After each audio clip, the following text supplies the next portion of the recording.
Graça e paz do Senhor Jesus a todos. Hoje nós vamos gravar o Salmo de número 146. Nós vamos meditar nessa palavra.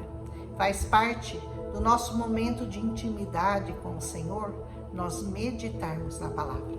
Na nossa igreja nós estamos falando sobre intimidade e essa foi a última semana e justamente caiu nesse ponto, meditação. Meditar não é fazer aquela meditação de yoga, não é nada disso. Meditar na sua palavra, meditar na palavra é você se encher dessa palavra.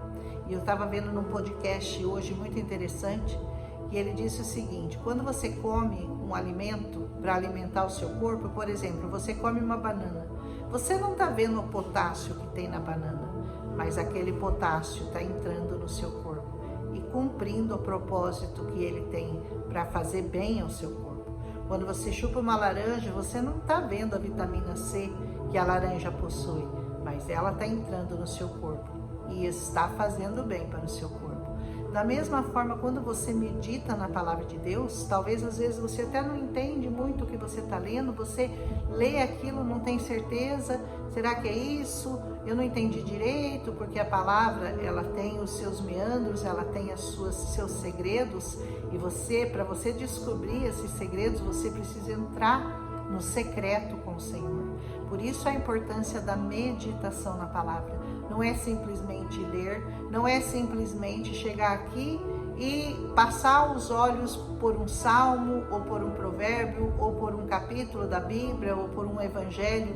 Não, é meditar, é ir fundo naquilo, é ler nas entrelinhas, ler o que não está escrito, porque em tudo aqui tem uma vitamina para sua alma. Aqui tudo tem proteína, vitamina, tudo que a sua alma precisa para viver bem está aqui escondido. E ele vai dizer coisas que você precisa fazer e coisas que você não pode fazer, não deve fazer.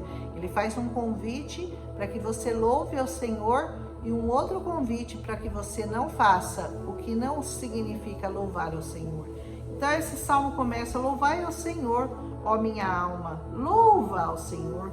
Eu louvarei ao Senhor durante a minha vida, cantarei louvores ao meu Deus enquanto eu viver.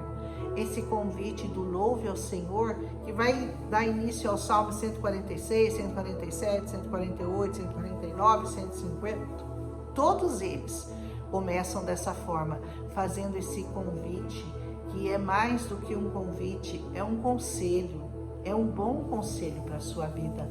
Louvar ao Senhor é aconselhável para que, se você quiser manter a sua alma bem, a sua alma saudável, a sua alma leve, a sua alma livre, a sua alma perdoadora, a sua alma paciente, ela vai cuidar dos sentimentos da sua alma. Essa palavra tem esse poder e está escondido. E por isso que você precisa meditar nela. Não é simplesmente passar os olhos por cima e falar: tá tudo bem, já entendi. Não é bem assim, né? Então, o conselho para sua alma hoje: louve ao Senhor. Você tem louvado ao Senhor? Tem um hino que eu gosto muito, é que eu não sei cantar, sabe, gente? Mas é um hino que fala assim: por toda a minha vida, ó Senhor, te louvarei. Procura ouvir esse hino, ele é lindo e ele é realmente um privilégio nosso, né? Poder louvar o Senhor é mais do que um prazer, é mais do que uma alegria, é um privilégio, como eu falei no salmo anterior. E uma coisa que você não deve fazer, aqui no versículo 3, esse salmista te dá uma receita. Ele diz: não confie nos príncipes, nem nos filhos dos homens em quem não há salvação. Sai-lhes o espírito, eles tornam-se em sua terra, naquele mesmo dia perecem os seus pensamentos. Se você tem confiado em homens, se você tem colocado sua confiança nos homens, qualquer tipo de homem ou de mulher em quem você tem colocado a sua confiança, em quem você tem depositado todas as suas fichas, saiba que você está cometendo um terrível erro, porque amanhã eles podem não acordar, não respirar mais, e aí? Você colocou todas as suas fichas neles, você apostou, você entregou todos os seus sentimentos, toda a sua confiança, toda a sua base de vida, você colocou em pessoas, você colocou em governantes. E isso não vai te levar a lugar nenhum, porque amanhã eles param de respirar. E aí o que você vai fazer? No nome deles, como diz essa palavra, não há salvação. Só há salvação no nome de Jesus. Aleluia! E ele continua dizendo assim: bem-aventurado aquele que tem o Deus de Jacó, o Deus de Abraão, o Deus de Isaac, o Deus de Jacó, o Senhor Jesus, como seu auxílio, e cuja esperança está posta no Senhor, seu Deus. Coloque toda a sua esperança, coloque toda a sua expectativa de vida, coloque todo o seu amor, dedique todo o seu tempo ao Senhor. E você nunca vai se arrepender, Ele nunca vai te decepcionar, você nunca ficará sem saída, sem apoio, sem saber o que fazer, sem esperança. Não, porque o Senhor, Ele é a nossa esperança, Ele é a nossa salvação, Ele é a nossa certeza. E Ele vai dizer aqui por que você deve fazer isso, porque quem Ele é, né? Aquele que fez os céus, que fez a terra, que fez o mar, tudo que existe neles, e que guarda a verdade para sempre, a verdade que foi revelada a nós, o caminho, a verdade, a vida, Jesus Cristo revelado a nós, aleluia. Ele que faz justiça aos oprimidos, que dá pão aos famintos, o Senhor solta os encarcerados. E esses encarcerados, você não pense que são só aqueles que estão em prisões, nas cadeias, não. Tem muita gente andando na rua, mas que está encarcerada, porque está presa na sua maldade, presa no seu egoísmo, presa nos seus pecados, presa naquilo que vai matá-la. Então, o Senhor quer libertar, não só os encarcerados da prisão, talvez estejam ali pagando por alguma coisa que realmente fizeram, e não, Ele quer libertar aqueles que estão presos pelo inimigo das nossas almas. Esses são os verdadeiros encarcerados, porque você pode estar dentro de uma cadeia e ser livre, porque se o Filho te libertar, verdadeiramente você está livre, e você conhece a verdade, e essa verdade liberta você daquelas prisões. Lembra a prisão de Paulo? Os prisioneiros nem sempre estão dentro das cadeias. Tem muita gente aprisionada dentro da sua própria casa, andando nas ruas, trabalhando nos escritórios, são prisioneiras. Por isso, por quê? Porque a alma deles não tem sossego, a alma deles não encontrou ainda o refrigério, não encontrou ainda a fonte de águas vivas, que é o Senhor. Aleluia! Ó Senhor, abre os olhos aos cegos, o Senhor levanta os abatidos, o Senhor ama os justos. Abrir os olhos aos cegos também é uma coisa espiritual. Ele pode abrir os olhos dos cegos fisicamente, sim, ele fez isso para mostrar que ele pode, mas o principal é aquele cego espiritual, é o cego que não consegue enxergar essa palavra, é o cego que não consegue ver o Senhor na vida dele, é o cego que não consegue louvar o Senhor na vida dele. Esse é o pior cego que existe, porque o cego físico, quando ele morrer, se ele teve uma boa orientação no Senhor, se ele aceitou o Senhor Jesus como seu Senhor e Salvador, ele ainda pode chegar lá no outro reino e lá ele vai ver tudo com glória. Mas o cego espiritual, se ele morrer cego espiritual, ele nunca vai conseguir enxergar o Senhor, porque o Senhor não se dará a conhecer a ele. Por isso o Senhor quer abrir os nossos olhos espirituais. Aleluia! Também, se você está abatido, saiba que o Senhor pode te levantar. Ele ama os justos. Justos são aqueles que não pecam? Não. Justos são aqueles que foram justificados pelo sangue do Cordeiro. Aleluia! Ocasionalmente, um justo pode até pecar, mas ele não tem no pecado um hábito. Aleluia!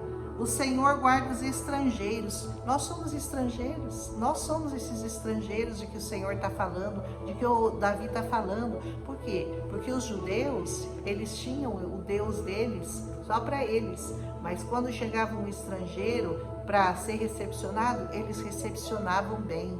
Por quê? Porque o Senhor queria um intento único, era de abraçar toda a humanidade. Ele tinha que começar se revelando aos judeus, mas depois ele abraçaria todos os estrangeiros. E nós somos estrangeiros também nessa terra, porque a nossa terra é lá em cima, lá no céu. Aqui a gente é estrangeiro.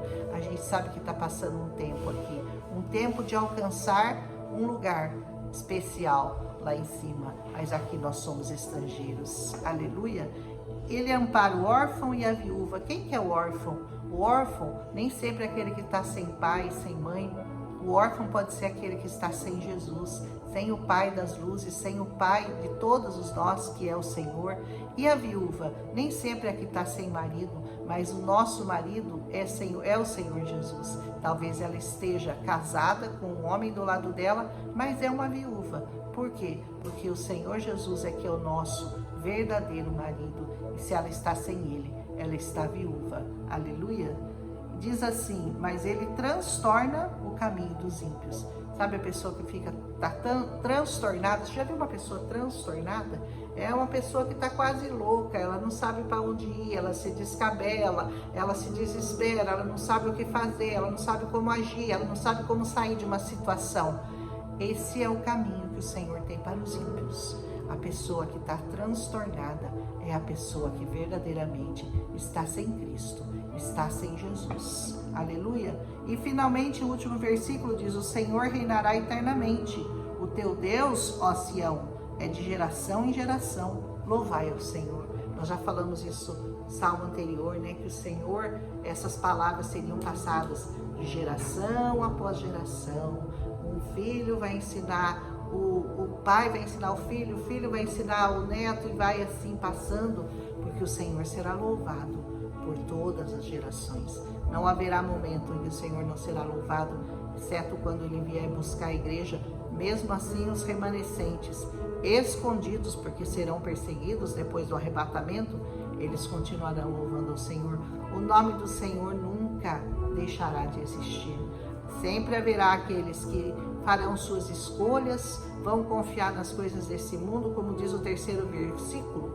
A coisa mais errada que eles podem fazer é confiar nessa terra, nas pessoas, nas coisas dessa terra. Mas os que confiam no Senhor jamais se decepcionarão.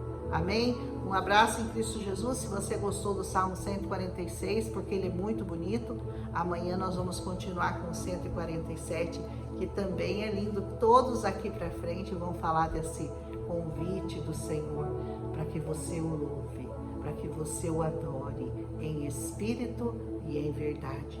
Se você ainda não encontrou um lugar para adorar o Senhor, você está perdendo uma preciosa bênção na sua vida, que é o privilégio de poder louvar o Senhor em algum lugar. Aleluia! Um abraço em Cristo Jesus. Se você gostou, deixa aquele like, escreve amém se for possível, e amanhã nós voltamos aí com o Salmo de número 147, quase terminando os Salmos, e eu penso que eu vou gravar Provérbios, antes de começar a gravar a Bíblia de novo. Eu vou gravar Provérbios também, porque Provérbios é uma coisa muito linda, né? Você deveria todos os dias da sua vida meditar num salmo, meditar num provérbio, porque são lindos. Aleluia! Toda a sabedoria de Deus é maravilhosa para nós. Aleluia! Um abraço, até amanhã.